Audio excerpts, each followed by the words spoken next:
Olá, boa tarde, amados irmãos. É um prazer, mais uma vez, estar aqui para juntos refletirmos sobre as verdades mais importantes das nossas vidas.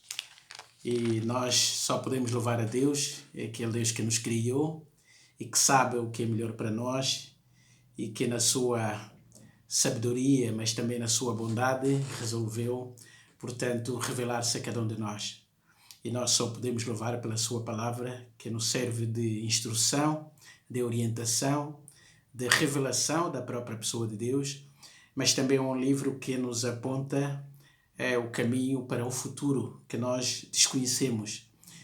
Mas sendo Deus aquele que conhece o passado, o presente e o futuro, portanto um Deus que está além do tempo, ele se dignou a revelar-nos a sua vontade, a realidade que nós conhecemos, mas também aquela que nós desconhecemos. Então vale a pena louvar esse Deus e descansar na sua providência. Nós temos vindo a estudar o Sermão do Monte e, portanto, na semana passada chegamos no fim ou no final do sexto capítulo. Portanto, todo o Sermão do Monte envolve 3 capítulos, capítulo 5, capítulo 6 e capítulo 7. E agora entramos no capítulo 7. No capítulo 5, nós vimos que o Senhor faz primeiro a apresentação, não é? O capítulo 5 começa com as bem-aventuranças, a identidade daqueles que têm um relacionamento com Deus. Quem são e aquilo que caracteriza a sua vida. E ainda no capítulo 5 nós aprendemos sobre a verdadeira interpretação das Escrituras. O que o Senhor Jesus vai fazer ali é corrigir aquilo que era uma interpretação errada que muitos rabis tinham desenvolvido na sua tentativa de compreender as Escrituras, e o Senhor Jesus Cristo então corrige aquilo que estava mal, reafirma aquilo que estava certo e, sobretudo, dá-lhe um significado mais profundo. E ele praticamente passa a estabelecer princípios gerais e espirituais que estão por detrás de todas aquelas orientações que Deus deu na lei. E no capítulo 6, que nós terminamos na semana passada, portanto, nós aprendemos sobre a nossa relação com Deus. O tema principal do capítulo 6 é o nosso relacionamento com Deus, a verdadeira espiritualidade diante de Deus.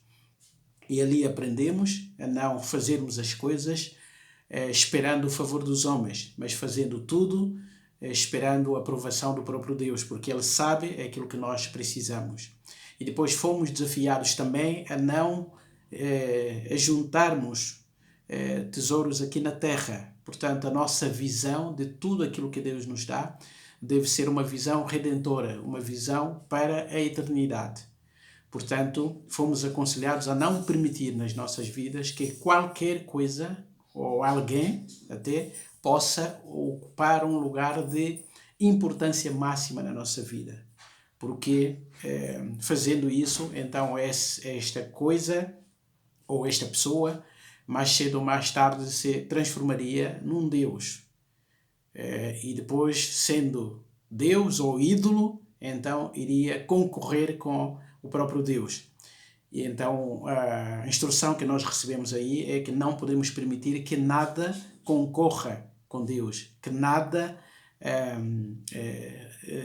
rivalize com o lugar que Deus deve ocupar nas nossas vidas. Portanto, devemos juntar tesouros no céu e investir tudo aquilo que Deus nos dá, a nossa própria vida inclusive, para o reino de Deus. E na parte final, então, fomos orientados também de modo a não nos deixarmos dominar pela ansiedade. Não permitirmos que a ansiedade tome conta de nós, bloqueie a nossa capacidade de pensar e frustre, desta forma, a nossa própria espiritualidade também. E nós terminamos este capítulo 6 com esta recomendação final que diz: não vos inquieteis, pois, pelo dia de amanhã, porque o dia de amanhã cuidará de si mesmo. Basta a cada dia o seu mal. Então fomos instruídos ali pelo Senhor Jesus Cristo a viver o dia a dia, a confiar no nosso Deus e Pai em cada dia das nossas vidas.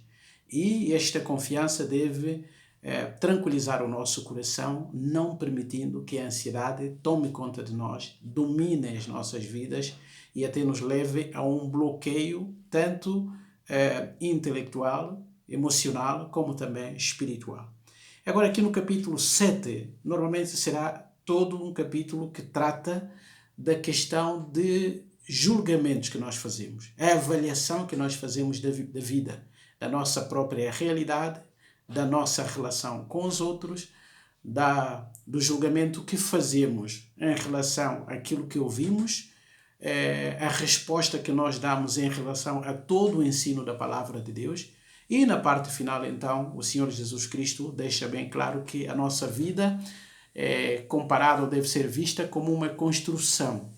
Qualquer ser humano que vive é como alguém que está a construir um edifício no qual habita. Portanto, a resistência desse edifício dependerá muito dos alicerces que a pessoa colocou antes de começar a levantar as paredes do seu edifício.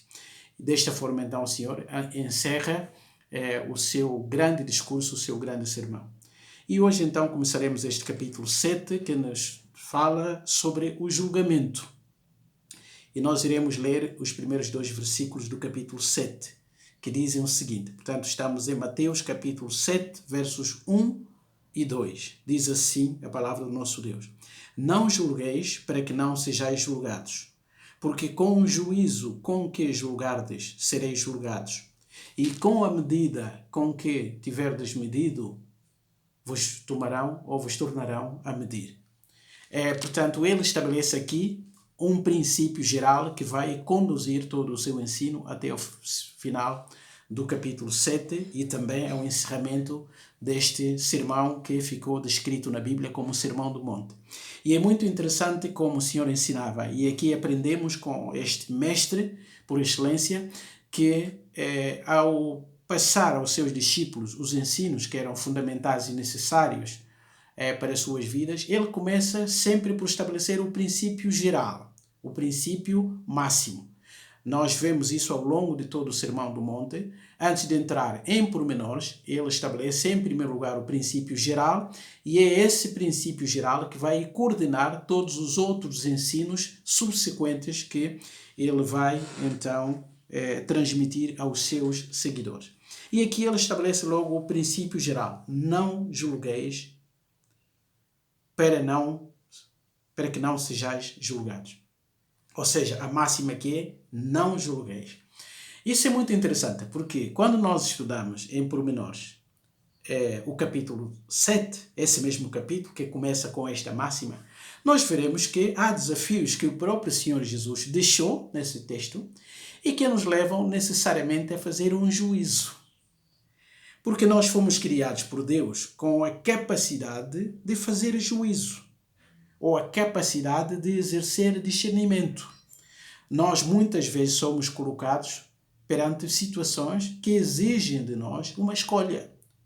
E para que a gente faça uma escolha sábia, é preciso um exercício de juízo, um julgamento, uma capacidade de discernir, de dividir. Aliás, é esse o significado da palavra juízo. Significa divisão. Fazer julgamento é dividir, é separar, é cortar, é estabelecer uma diferença. Então, se ele estabelece a máxima aqui para nós não julgarmos, então nós somos colocados diante de um desafio, eu diria que intransponível. Porque como é que nós seremos capazes de não julgarmos e depois cumprirmos aquilo que o próprio Senhor Jesus Cristo vai dizer à frente?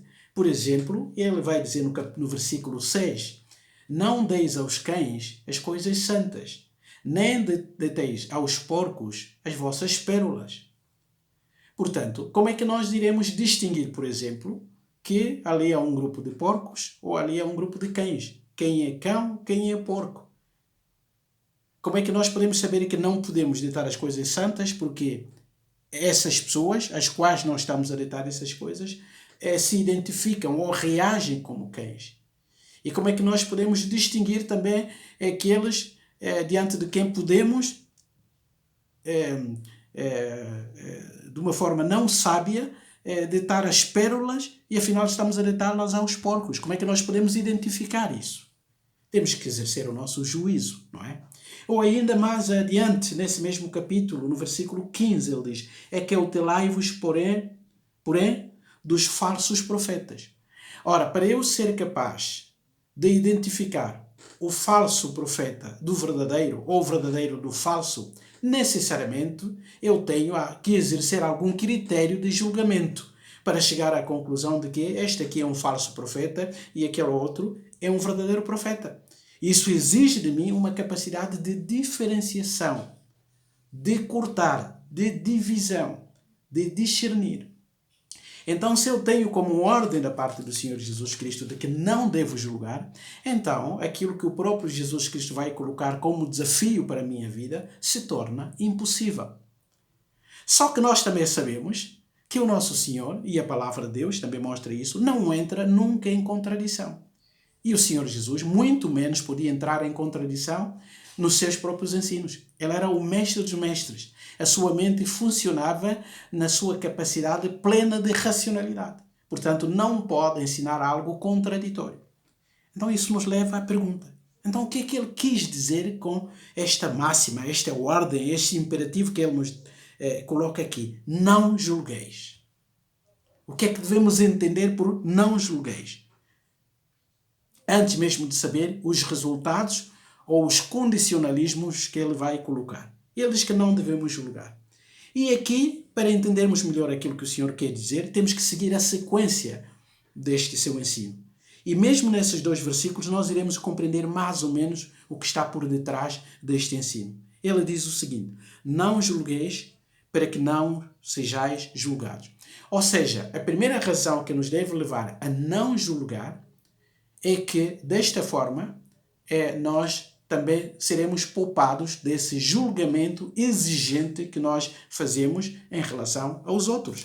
Aliás, o versículo 12 acaba por descrever exatamente isso. Ele diz: porque com o juízo com que julgardes, sereis julgados.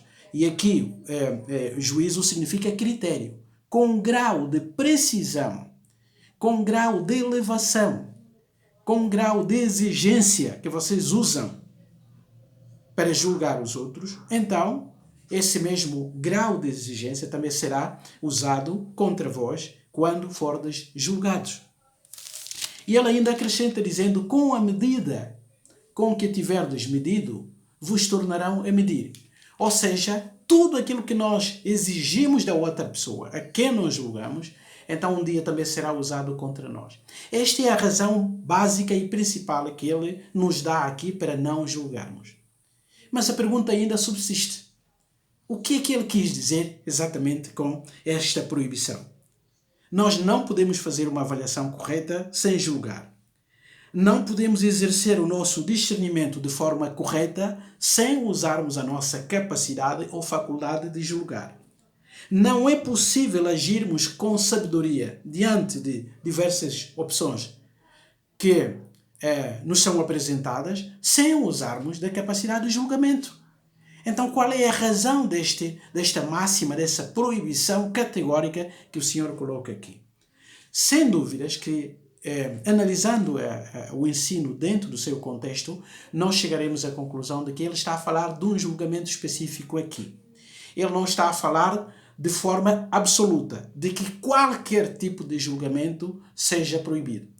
Se esta é a razão, então tudo aquilo que ele vai dizer depois não faz muito sentido, porque nós não teríamos a capacidade de distinguir a verdade do erro, os bons profetas dos falsos profetas, e nós não seríamos capazes de distinguir qual é o melhor caminho a seguir e aquele caminho mau que devemos evitar.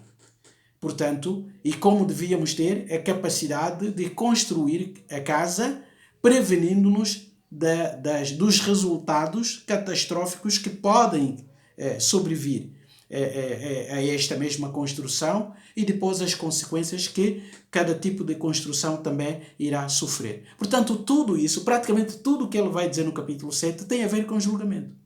Então isso nos deve levar necessariamente à conclusão de que o julgamento que ele proíbe aqui é aquela precipitação que todos nós temos em condenar os outros. É aquela hipocrisia que existe em cada um de nós, muitas vezes, de estarmos mais predispostos a encontrar os erros da outra pessoa e a estabelecer uma sentença final diante daqueles erros. Ou seja, vermos alguém que comete um erro, comete uma falha, alguém que tem um comportamento, uma atitude menos boa, e nós logo fazemos uma espécie de avaliação completa da situação e estabelecemos uma sentença que aquela pessoa merece diante do seu comportamento. É disto que o Senhor está a chamar a nossa razão aqui. Portanto, nós não devemos fazer isso. Até por duas razões fundamentais. Primeiro, porque nós não somos capazes de fazer uma análise completa das situações. Nós podemos ver alguém a fazer uma coisa que é reprovável e sem sabermos a razão que leva essa pessoa a fazer isso, e podemos estabelecer um prejuízo, ou seja, um pré-julgamento. E até pensarmos já numa possível condenação para aquela pessoa. Mas quando nos aproximamos da pessoa e ficamos a saber o que a pessoa fez e as razões que levaram a pessoa a fazer aquilo, ou até mesmo quando chegamos mais de perto e nos deparamos com a realidade de que nós vimos mal aquilo que estava a acontecer, então chegamos à conclusão de que o nosso julgamento interior tinha sido, de facto, um julgamento precipitado. E ali temos algum remorso. Por quê? Porque já tínhamos avaliado a pessoa, já tínhamos descrito a pessoa como reprovável e até na nossa mente já tínhamos executado, digamos assim, a condenação que aquela pessoa merece. E isso é um erro. E nós sabemos hoje que, mesmo em termos humanos, nós já ouvimos relatos de presos que foram julgados e condenados, portanto, criminosos ou aparentes criminosos que foram, ou presumíveis criminosos que foram julgados, condenados e ficaram muitos anos na cadeia. E mais tarde alguém pega no processo e faz uma revisão daquele processo e muitas vezes ouvimos a história, várias histórias desse tipo, de que aquela pessoa, afinal de contas, estava na prisão, mas estava ali inocentemente, ou seja, injustificadamente. E algumas pessoas saem depois de vários anos de prisão. Eu ouvi a história de um homem que estava na casa dos 60 anos e que esteve na prisão durante quase 40 anos. Portanto, toda a sua vida foi passada na prisão. Só muito mais tarde é que um advogado ou um grupo de advogados reabriu o processo e avaliou as circunstâncias e conseguiu provar por A mais B de que aquela pessoa era uma pessoa inocente. E ele saiu da cadeia. E a única coisa que ele lamentava eram os vários anos da sua vida que tinham sido perdidos. Mas mesmo assim, pelo menos estava orgulhoso porque finalmente a sua inocência tinha sido provada. Então é diante desse tipo de realidades que o Senhor nos proíbe de modo a não fazermos. Mas também há uma outra razão. Para além da nossa visão parcial de avaliação, ou a nossa capacidade não completa de avaliação, o Senhor também nos proíbe fazer juízos, porque o único que tem toda a capacidade, que tem toda a informação completa e aquele que é responsável para fazer um julgamento correto, fidedigno e completo é Deus, somente Deus. Então, de certa forma, o que o Senhor Jesus está a dizer aqui, não faça um julgamento condenatório, porque isso é matéria divina. Vocês não podem fazer uma avaliação e condenar os outros e estabelecer uma sentença final, porque esta função, esta tarefa, esta responsabilidade só cabe a Deus. Portanto, quem se colocar no lugar de Deus e achar que tem a leitura completa e que é a pessoa mais correta do mundo e por isso está qualificado para fazer um julgamento completo em relação aos outros e estabelecer até a condenação que ele ache que essas pessoas mereçam, então estará a ocupar o lugar de Deus. E isso é perigoso. Porque quando a pessoa assume essa atitude, está a dizer, por outras palavras, de que quando eu também falhar em algum momento, então usem do mesmo critério comigo. ou em relação a mim. E é isso que o Senhor está a proibir aqui. Portanto, o verdadeiro ensino aqui é que nós devemos ter muito cuidado para não exercermos juízos precipitados.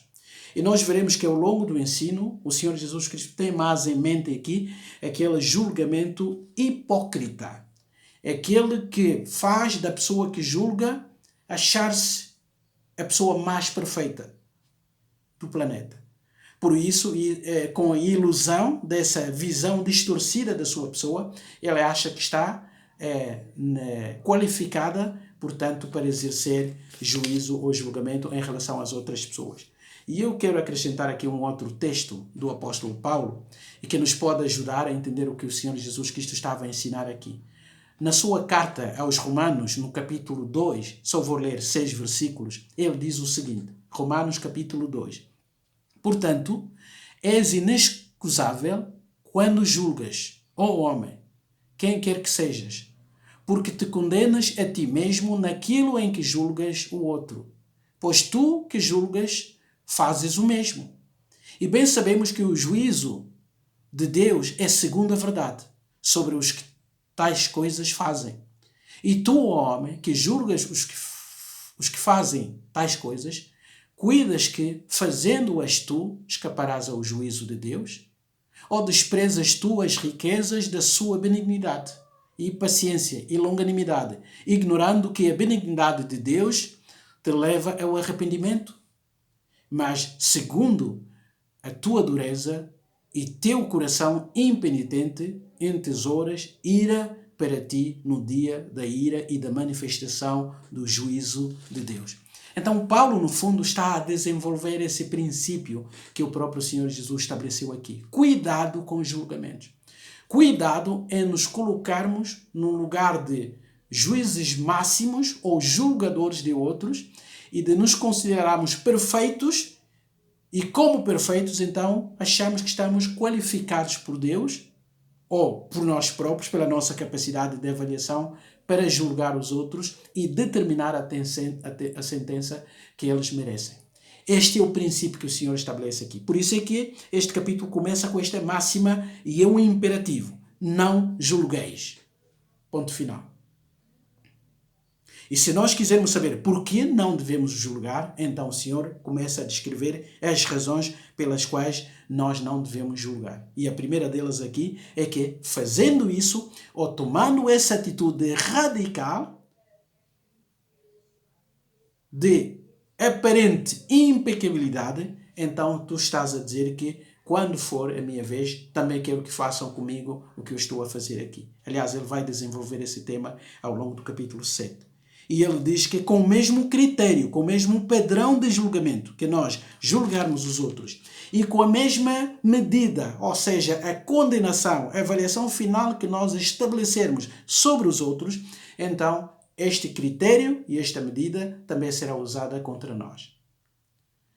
E se cada um de nós fizer uma análise séria da sua própria vida e fizer uma introspecção e avaliar as suas atitudes, o seu comportamento, as suas ações, as suas motivações, as suas omissões até, os pensamentos que passam na sua mente em relação aos outros e aquilo que sabe de si, eu acho que não haverá dúvidas de que todos nós iremos nos sentir culpados diante de Deus, pelo menos em determinada área da nossa vida.